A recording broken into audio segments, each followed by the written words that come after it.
Yeah, Lake Mead is in Nevada, but the water is down. Where it leaves rings around that water?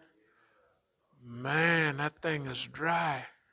They won't have enough water to, I mean, they won't have enough water to run those turbines and what have you. In other words, climate, social systems, we got to help fix that.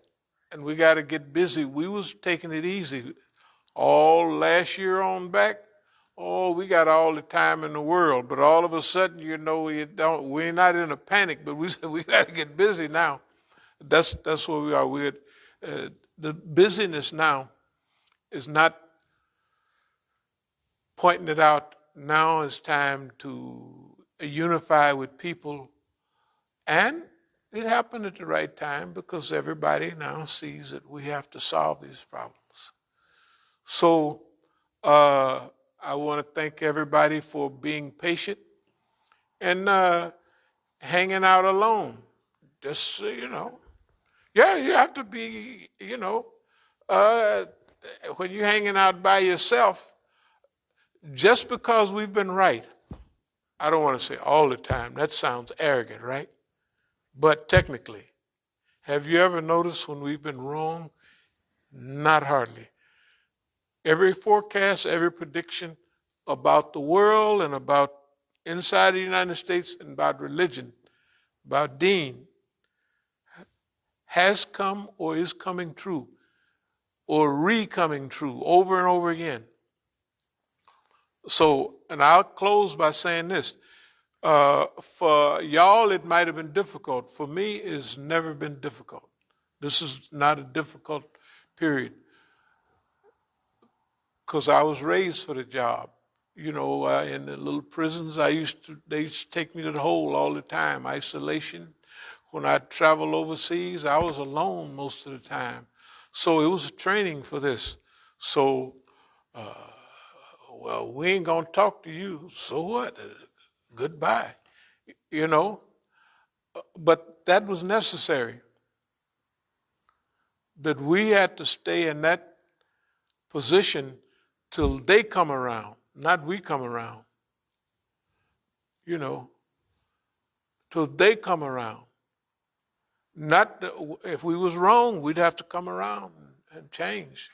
But since we haven't been wrong, hey, let me just say one or two more things. So, archivist, documentalist, chronicler, historian. The other thing about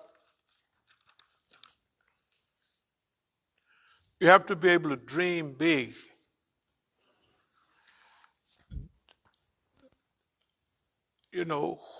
When you lose the ability to visualize a better world or to dream, a lot goes away. That's a sharp Negro there. That is a sharp Negro. That's pre-Superfly, I mean by years. That's pre all of them blaxploitation movies. But that's what we wanted to do.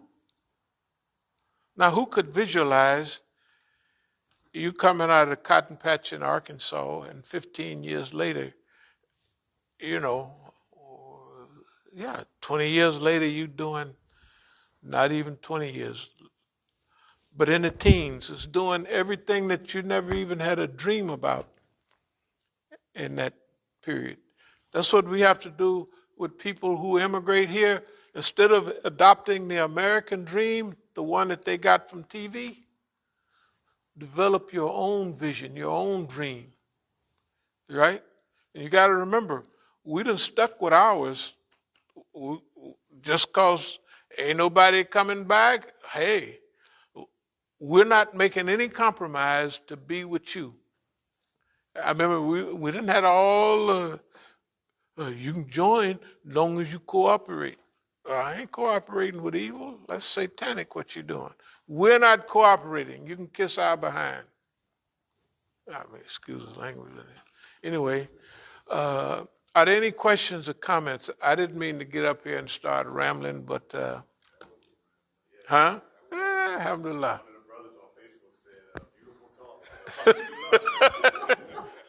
Well, sometimes those are the best. But are there any questions or any comments about anything that? Yeah, I saw a topic recently. This was on Twitter maybe about this weekend. It was about this weekend, and what this guy was, this is in concern, and this is pertaining to the environment, Right. solutions to change our system. Because right now we have a economic system that kind of incentivizes us to pollute up and Right. stuff. So this guy was pitching this idea of instead let's associate basically how much carbon you put into the air with a price. Right, they've been doing basically kind of barter and trade off of the carbon amount that we put in the air. That's our monetary system. Right. And I wanted to get your thoughts on that and some of the things we have to look out for when we're talking about it's an economic revolution. When you make that type of shift. Okay. The world shift, the way we see it, has to be kind of like this. Remember, we talked years ago about it's going to take a 15 or 20-year recovery period. Earth recovery, earth rejuvenation.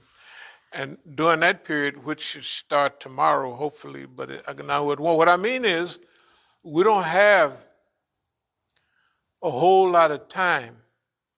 We always use the term about beyond the turn of no return. We use like if you're going to Europe and you go out 1,600 miles, it's 3,000 miles.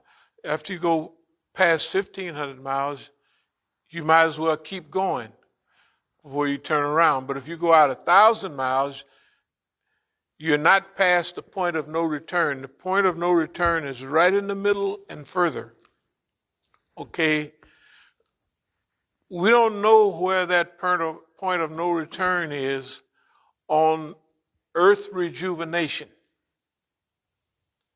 and its ability to rejuvenate. Now, the earth will rejuvenate itself, but if you watch some of these programs on earth rejuvenation, what it looked like in 500 years, right? You seen those history? The earth will be done dead this, that, and another, right? And we'll be back in a road without the human beings, though. That's without homeboy around to mess things up, but the population would be so small. Okay, we want to participate in this global rejuvenation right now in our time. That's going to take a whole new adjustment of thinking, how you approach things, right? How you see things. What artificial intelligence? Well, why we need to have artificial intelligence when we ain't got no sense ourselves? The artificial intelligence ain't going to have more sense than we got, right? It ain't going to have more sense than we got, so hey, G-I-G-O, garbage in, garbage out, man. Okay. Whatever the problems he have, he going to put them into his robot. He can't help it. It's just natural. All right. So this period in which we live, let's call it a 15, 20-year period of global cleanup. And we have to suspend the systems that we have right now. Because the systems that we have would prevent you doing anything. You can't say to the U.S., you got to slow your production down to, first of all, let's use up everything we have. How many decades would it take for us to use up the stuff we got now? Right now. except for new crops. You open our cupboard, we got 50,000 pans in there, right? So we don't need no new pans. You go down the street, the car lots, they got cars on there that unbelievable. You don't need no new cars, right? We can go decades. If we went through the whole of World War II with no new cars, they stopped making new cars after the Pearl Harbor was bombed. And they didn't have, that was 1941. They don't make no, they got a few, 42s, 43s, 44s. The first thing, new cars came out in 46. They used what they had then, can you imagine? And they turned it all to war industry. We have to do things like that to focus on the earth and humanity, the quality of life over quantity. Are people committing suicide more now, or was they in the past? They're committing suicide. Why people, everybody want to, bam, no reason. Huh? And they got even Negroes committing suicide. Man, a Negro was so busy trying to stay alive, white folks chasing him around the block. I'd never even heard of a Negro in my day committing suicide. Because the nigga too busy trying to stay alive. Everybody out to get him. Might have been a little paranoid, but it was justified. Negroes didn't commit suicide. They was too busy trying to stay alive, right? So they was happy. Any little life they got, they was happy with it. Okay, the point is this. About the question and about us as a community, we said years ago that we want to play a part in the global redevelopment system, the whole system. That's our part. We don't want anything out of it. And the whole thing, too, is the moral and the ethics to do that. Now, remember, very few, let's call them white folks or Negroes, have the ethics where they're going to put their ethics before materialism, right? Well, how are we going to clean up this if we can't produce anything else? That's the question. Right, of course it's the question. Move those people to hey guys, we need new systems. So that means that you have to Stop. Okay, look, we could stop right now and we could cruise for 15 to 20 years with what we got. They're taking new cars almost to the junkyard and crushing them, right? So we don't need any new cars. We don't need any new anything. We need food, and we need some of those things. Those things we need to reorganize the society, to replant the whole forest, to redirect water in China where it goes and fill up those deserts. You see what I mean? And reclaim those, right? Because they only use,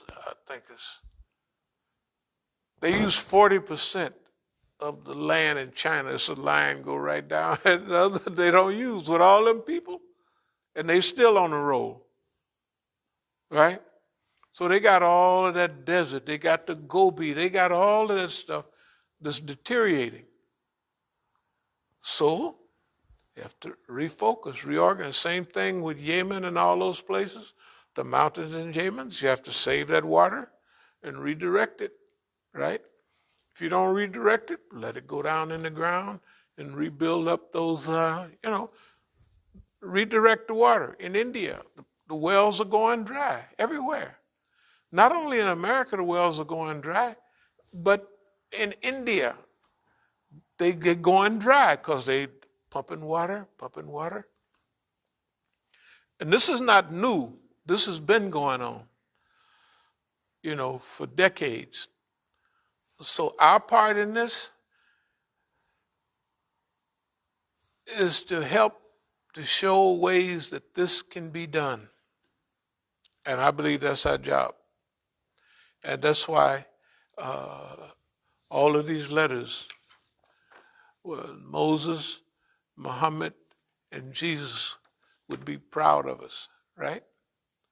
These things are 10, 15 years old, right? That's what we've been preparing for this time all the time. There's no big surprises. All the stuff that happened. That's why we've been just kicking back. We've been waiting on this time. Okay, are there any more questions or comments? One more. Brother wants to know, what does Zionism have to do with environmentalists? I guess he's trying to be funny, I guess. What does Zionists have to do with the environment? All the problems that you have, the Zionists are behind it, right? So, what does the Zionists have to do with the climate and the weather?